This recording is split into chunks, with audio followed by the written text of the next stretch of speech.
नमस्कार दोस्तों, मैं एस्ट्रोलॉजर राजेश कालिया हार्दिक स्वागत करता हूँ आपका आपके अपने यूट्यूब चैनल अक्षित एस्ट्रो मास्टर में। दोस्तों, बात करते हैं मई महीना कर्क लगन या कर्क राशि वालों के लिए कैसा रहेगा। सबसे पहले नज़र डालते हैं इस माह की ग्रह गोचरीय स्थिति पर। दोस्तों, गोचर वश इस माह में 3 ग्रहों मंगल, बुध और सूर्य का राशि परिवर्तन होगा, जबकि बाकी सभी ग्रहों की गोचर में यथास्थिति बनी रहेगी। पूर्ण मास राहु द्वादश भाव में, केतु छठे भाव में, गुरु शनि सप्तम भाव और शुक्र एकादश भाव अपने ही भाव में मजबूत स्थिति में भ्रमण करेंगे। माह मध्य में 3 ग्रह गुरु, शनि और शुक्र वक्री होंगे। सबसे पहले बात करते हैं लग्जरी लाइफ, भोग विलास और सौंदर्य कारक शुक्र की। दोस्तों, पूर्ण मास शुक्र एकादश भाव में भ्रमण करेंगे। एकादश भाव लाभ में से संबंधित बहुत महत्वपूर्ण भाव होता है। इस भाव में शुक्र की गोचरीय स्थिति भिन्न भिन्न प्रकार से लाभ करवाने वाली रहेगी। शुक्र क्या है? शुक्र दोस्तों भौतिक सुखों के कारक, लग्जरी लाइफ, भोग विलास, लग्जरी गैजेट्स जैसे महंगे मोबाइल, आईफोन, आईपैड, महंगे वाहन, महंगे इत्र, सौंदर्य प्रसाधन की वस्तुएं, वह सब ऐसी वस्तुएं जो आजकल के युग में हर कोई खरीदने के ख्वाब देखता है, वह सब वस्तुएं शुक्र की कारक वस्तुएं हैं। और दोस्तों, लाभ ऐसा भाव है, इस भाव में शुक्र की गोचरीय स्थिति आपके वह सब ख्वाब पूर्ण कर सकती है। शुक्र की इस गोचरीय अवधि में बौद्धिक सुखों में वृद्धि होगी, आर्थिक स्थिति में सुधार होकर पहले से बेहतर रहेगी, आय में वृद्धि होगी। अगर आपकी जन्म कुंडली में भी शुक्र की स्थिति शुभ है और इस समय योग कारक दशा चल रही है तो सोने पर सुहागे जैसा कार्य होगा। आपकी 5 उंगलियां घी में रहेंगी। शुक्र स्त्री कारक भी है, इसलिए शुक्र की एकादश भाव में स्थिति से स्त्री के माध्यम से लाभ होगा। स्त्री संबंधित सुखों में वृद्धि होगी। मित्रों का पूर्ण सुख सहयोग प्राप्त होगा, खासकर स्त्री मित्र का। स्त्रियों से मित्रता लाभप्रद रहेगी। शुक्र की शुभता में अभूतपूर्व वृद्धि करेगी। भाग्य भाव के स्वामी गुरु की दृष्टि, सप्तम भाव से भाग्य भाव के स्वामी गुरु की दृष्टियां लाभ भाव व शुक्र पर, आपकी राशि कर्क पर और तृतीय भाव पर पड़ेगी। कर्क लगन या कर्क राशि पर गुरु की दृष्टि आपको शारीरिक और मानसिक रूप से स्वास्थ्य के साथ जोश, ऊर्जा और मनोबल से भरपूर रखेगी। तृतीय भाव पर गुरु की दृष्टि आपको लेखन, कम्युनिकेशन, ब्लॉग, यूट्यूब और अन्य प्रकार के ऑनलाइन कार्यों की ओर प्रेरित करेगी। लाभ भाव और शुक्र पर दृष्टि आपको इन कार्यों से सफलता और लाभ करवाएगी। शुक्र कर्क लगन या कर्क राशि के लिए लाभ और चतुर्थ भाव के स्वामी भी होते हैं। चतुर्थ भाव हमारे घर से भी संबंधित होता है। चतुर्थ भाव के स्वामी के रूप में शुक्र की लाभ भाव में गोचरीय स्थिति से अगर लॉकडाउन मई माह में भी एक्सटेंड होता है तो भी ऑनलाइन कार्यों द्वारा घर में बैठे ही प्रचुर मात्रा में धन लाभ के योग बनेंगे। शुक्र पर सप्तम भाव से गुरु की दृष्टि के फलस्वरूप कर्क राशि वाले वह जातक जो शादी के इच्छुक हैं, लॉकडाउन खुलते ही उनके विवाह सूत्र में बंधने के योग बनेंगे। इस गोचरीय अवधि में अधूरे पड़े कार्य पूर्ण होंगे। पारिवारिक सदस्यों के साथ संबंधों में मधुरता और सुख में वृद्धि होगी। कार्य और व्यापार के संबंध में स्त्री का कंधे से कंधा मिलाकर योगदान प्राप्त होगा। दोस्तों, इस माह में आपको मंगल के संबंध में कुछ सावधानी पूर्वक रहना पड़ेगा।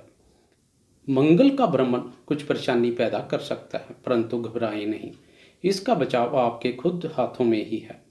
दोस्तों, 4 मई को मंगल राशि परिवर्तन कर सप्तम भाव और अपनी उच्च राशि से प्रस्थान कर अष्टम भाव में प्रवेश करेंगे। अष्टम भाव एक बाधक स्थान है। यह भाव जिंदगी में अचानक होने वाले उतार चढ़ाव के संबंध में बहुत महत्वपूर्ण रोल अदा करता है। इस भाव में स्थित होकर मंगल की लाभ, वाणी और साहस पराक्रम भाव पर दृष्टि पड़ेगी। इस भाव में अग्निकारक मंगल के प्रभाव से क्रोधी, उत्पात मचाने वाले, वाणी के साथ साहस पराक्रम का दुरुपयोग, पाप क्रम में रत, हट्टी किस्म के और इन्हीं कारणों से घाव या चोट का खतरा भी रहता है। इस गोचर अवधि में आप क्रोध और वाणी पर नियंत्रण रखें, बुरी संगति से बचें, भीड़ भाड़ वाली जगह पर वाहन धीरे से चलाएं, चोट और दुर्घटना से सावधानी पूर्वक रहें। इस माह के हर मंगलवार हनुमान चालीसा का पाठ करें। कर्क लगन या कर्क राशि के लिए मंगल पंचम एवं दसम भाव के स्वामी होते हैं। इन दोनों ही रूप में मंगल की अष्टम भाव में गोचरीय स्थिति से संतान और कार्य क्षेत्र के संबंध में भी कोई परेशानी पैदा हो सकती है। संतान के साथ संबंधों में मधुरता बनाए रखें।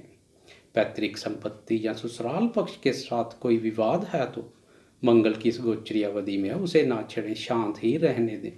मंगल के बाद राशि परिवर्तन होगा बुध का। दोस्तों, मई माह में सूर्य बुध का भ्रमण शुक्र के समान ही अति शुभ और लाभप्रद रहेगा। 8 मई तक बुध दसम भाव में उच्च सूर्य के साथ युति में भ्रमण करेंगे। दसम भाव कर्म से संबंधित बहुत महत्वपूर्ण भाव होता है। इस भाव में बुध की उच्च सूर्य के साथ युति प्रबल बुध आदित्य योग का निर्माण करेगी।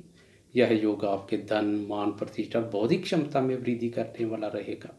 मंगल की अशुभ स्थिति से अगर कार्य क्षेत्र में कोई परेशानी पैदा होती है तो सूर्य बुध की शुभ स्थिति से वह परेशानी समाप्त हो जाएगी और शुभता प्रदान करेगी। आप में नेतृत्व क्षमता का विकास होगा। अधिकारों और प्रभाव में वृद्धि होगी। महत्वपूर्ण लोगों, राजनीतिज्ञों और उच्च अधिकारियों के साथ मित्रता और संपर्क में वृद्धि होगी। सरकार एवं पिता का पूर्ण सुख सहयोग प्राप्त होगा। व्यापार कारक बुध की कर्म भाव में धन भाव के स्वामी सूर्य के साथ युति से व्यापार के संबंध में प्रचुर मात्रा में धन लाभ होगा। व्यापार के संबंध में सरकारी नीतियां लाभप्रद रहेंगी। दसम भाव में सूर्य का बल कई गुना बढ़ जाता है। 8 मई को बुध राशि परिवर्तन कर दसम भाव से प्रस्थान कर लाभ भाव में लाभ भाव के स्वामी मित्र ग्रह शुक्र के साथ युति में भ्रमण करेंगे। 2 शुभ मित्र ग्रहों का भ्रमण लाभ भाव में आपके लिए लाभ के नए मार्ग खोलेगा। नया व्यापार शुरू करने या पुराने व्यापार में नया निवेश करने के लिए बहुत उचित गोचरीय स्थिति रहेगी। कार्य कैसा भी हो परंतु लाभ बड़ा होगा। विदेशी माध्यम और विदेशी स्रोतों से भी लाभ प्राप्त होगा। शुक्र बुध की पंचम भाव पर दृष्टि से संतान से सुख और प्रसन्नता वृद्धि होगी। बुद्धि संबंधित कार्यों में रुचि बढ़ेगी। दोस्तों, पंचम भाव बुद्धि से संबंधित होता है और पंचम भाव पर शुभ प्रभाव से विचारों में शुद्धता और सोच में सकारात्मकता आएगी। 14 मई को ग्रहों के राजा प्रतापी सूर्य देव भी राशि परिवर्तन कर दसम भाव से प्रस्थान कर लाभ भाव में शुक्र और बुध के साथ युति में भ्रमण करेंगे और एक बार फिर बुध आदित्य योग का निर्माण होगा। और शुक्र की युति एवं गुरु की दृष्टि के फलस्वरूप इस योग की शुभता के साथ धनागमन में वृद्धि होगी। शुक्र बुध के साथ अब सूर्य की दृष्टि भी पंचम भाव पर पड़ेगी, जो आपकी क्रिएटिविटी में कमाल का निखार करेगी। लोग आपकी क्रिएटिविटी की प्रशंसा करेंगे। बुद्धि बल और संतान के माध्यम से धन लाभ होगा। शेयर बाजार और निवेश संबंधी मामलों में रुचि वृद्धि होगी। यह गोचरीय अवधि पिता के लिए भी शुभ रहेगी और उनके माध्यम से भी आपको लाभ होगा। आमदनी में वृद्धि और धन निवेश के बड़े अवसर प्राप्त होंगे, परंतु मंगल की शुभ स्थिति के फलस्वरूप कोई जोखिम वाला निवेश ना करें। बुद्धि विवेक से सोच समझकर सुरक्षित निवेश ही करें। अचानक धन लाभ के योग बनेंगे। बात करें राहु केतु की, तो राहु की व्यय भाव में और केतु की शत्रु भाव में स्थिति बनी रहेगी। राहु के प्रभाव से आय के साथ व्यय के भी योग बनेंगे। राहु के प्रभाव से अनावश्यक और मूर्खतापूर्ण व्यय कर सकते हो। इस गोचरी अवधि में खर्चों पर लगाम लगाना अधिक आवश्यक रहेगा। केतु के छठे भाव में भ्रमण से रोग, ऋण और शत्रु पास भी नहीं फटक पाएंगे। भाग्य भाव के स्वामी गुरुदेव के भ्रमण से भाग्य का पूर्ण सुख सहयोग प्राप्त होगा। गुरु की कर्क राशि पर दृष्टि से आकर्षक व्यक्तित्व के स्वामी बनोगे। आपके अधिकांश कार्य भाग्य बल से ही पूर्ण हो जाएंगे। माह मध्य में शनि के वक्र अवस्था में होने के फलस्वरूप भाग्य में अवरोध पैदा हो सकता है, परंतु गुरु की युति के कारण कोई खास अशुभ प्रभाव नहीं पड़ेगा।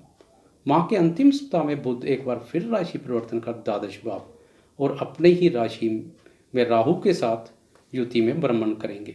स्वयं राशिस्थ बुध के द्वादश भाव में भ्रमण से व्यर्थ के व्यय की अधिकता में कमी आएगी और लाभ भाव की शुभ स्थिति के साथ जून माह में प्रवेश करोगे। दोस्तों, आपको यह वीडियो कैसी लगी? लाइक, शेयर, कमेंट और सब्सक्राइब करना ना भूलें। धन्यवाद।